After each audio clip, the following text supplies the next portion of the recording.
اتنا نہ دوڑیں بندوں کے پیچھے، اتنا نہ منائیں بندوں کو، اللہ کی طرف توجہ، اپنے رب کی بارگاہ میں رونا۔ میں کہوں گا ماؤں سے، میں کہوں گا والد سے، سفارشیں تم نے بڑی ڈھونڈ لی، جدوجہد بڑی کر لی، یاروں سے بڑا کہہ لیا کہ بیٹے کو باہر بھیجنا ہے، کوئی کاروبار ٹھیک کرنا ہے، اب کچھ دروازہ اللہ کی رحمت کا بھی تو کھٹکھٹاؤ نا۔ اور میرے نبی پاک علیہ السلام نے گارنٹی دی ہے، فرمایا ماں باپ اولاد کے لیے جو بھی مانگے اللہ اپنے فضل سے عطا فرماتا ہے۔ اللہ کی بارگاہ کی طرف رجوع کریں۔ وہ بڑا رولیا ہے فیکٹری کے مالک کے سامنے، بڑا رولیا امیروں کے سامنے، مالداروں کے سامنے، تگڑے رشتہ داروں کو مائل کرنے کی بڑی جد و جہد کر لی، کچھ دعائیں اس کے حضور نہ مانگیں۔ کچھ لوگ نہ بڑے مہمان سارا دن یہی سوچتے رہتے ہیں کسی کو کھلانا کیسے، جی دنیا آوے کھا کھا جاوے تے راضی ہووے بلا۔ تو حضرت سعدی مہمان نواز بڑے تھے تو قرضہ چڑھ گیا، قرضہ صرف مہمانوں کو کھانا کھلانے کا ہی تھا۔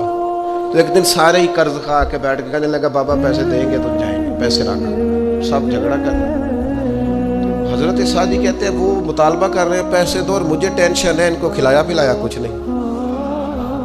تھوڑی دیر گزری تو ایک بچہ آ گیا کچھ بیچتا بیچتا، اس نے آ کے کہا نوجوان نے کہ جناب میں مجمع دیکھتے ہیں تو بعض لوگ بیچنے والے آ جاتے ہیں، اس نے وہ چیز بیچنے کے لیے سامنے کی تو کہنے لگا لینی ہے، تو حضرت فرمانے لگے میرے مہمانوں کو دے دو کھا لیں۔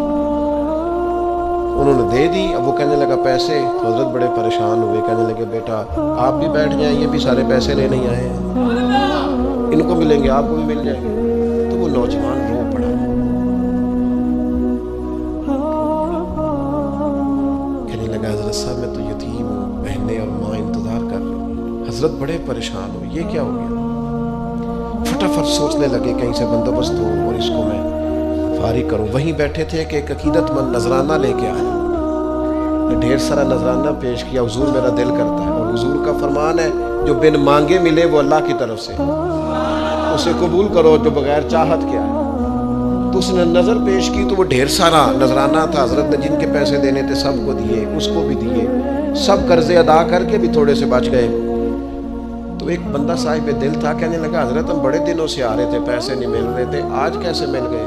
فرمانے لگے تم میں کوئی رونے والا کوئی نہیں تھا، ایک بھی رونے والا ہو تو باقیوں کا کام بھی سنو نا، حدیث ہے بہقی شریف میں۔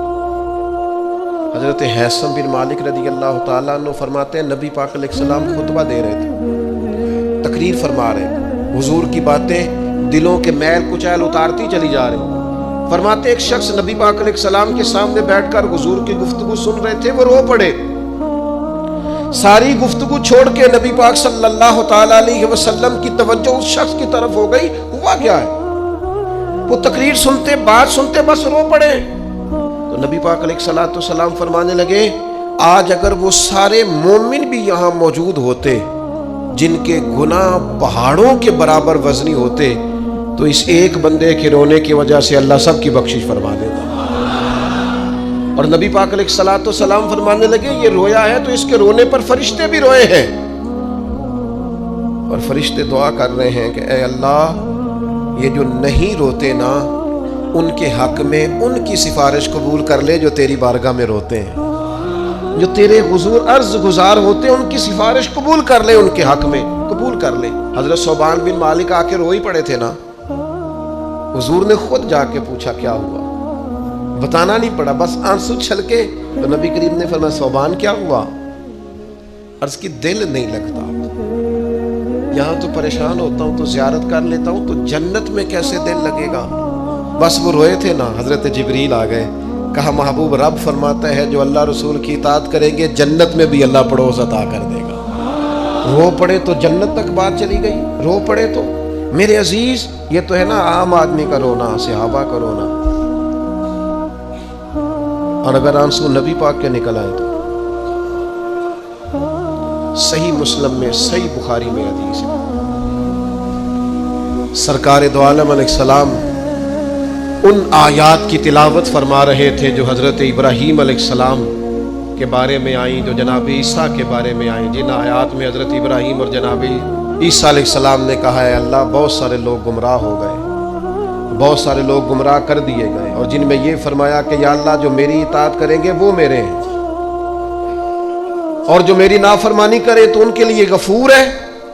جب اپنی اپنی اپنی امت کے گناہگاروں کا تذکرہ جناب ابراہیم اور حضرت عیسیٰ علیہ السلام جو کرتے ہیں، اور قرآن مجید نے جس کا بیان کیا اس کو حضور نے پڑھا تو نبی پاک کی آنکھوں میں آنسو آ گئے۔ یہ مسلم شریف، حضور روئے۔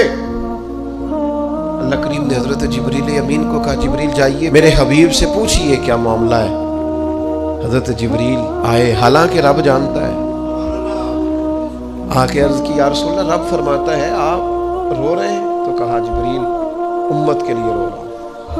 آپ کی توجہ ہے میری بات؟ حضور امت کے لیے روتے ہیں نا، اللہ کرے امتی بھی کبھی نبی کے لیے روئے۔ کہا امت کے لیے رو رہا ہوں۔ تو حضرت جبریل امین علیہ السلام دوبارہ عرض گزار ہوئے مالک آپ کے حبیب امت کے لیے رو رہے ہیں۔ تو فرمایا میرے حبیب سے کہہ دے وَلَسَوْفَ يُؤْتِيكَ رَبُّكَ فَتَرْضَىٰ، آپ کا رب آپ کو اتنا دے گا کہ آپ اپنے رب سے راضی ہو جائیں گے۔